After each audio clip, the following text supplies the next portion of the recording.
Everyone, let's start what I it in a day.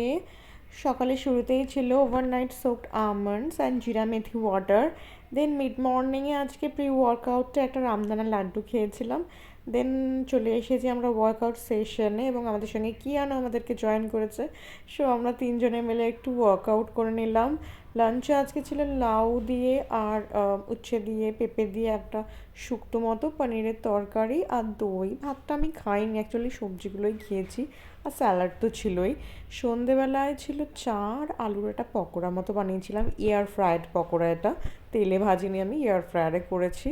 দেন রাতে ডিনারে এখন আমরা আপাতত কোল্ড কফি চলছে, ঠান্ডা প্লাস নবরাত্রি সবেতেই কোল্ড কফিটাই অ্যাকসেপ্টেবল। অ্যান্ড দেন একটু গ্রিন টি বানিয়েছিলাম, ডাইজেশনের ইস্যু মনে হচ্ছিলো, তাই ভাবলাম আজকে একটু গ্রিন টি খাই। সো দুজনে মিলে গ্রিন টি এনজয় করলাম রাতে, দেন শুয়ে পড়লাম। Bye, good night.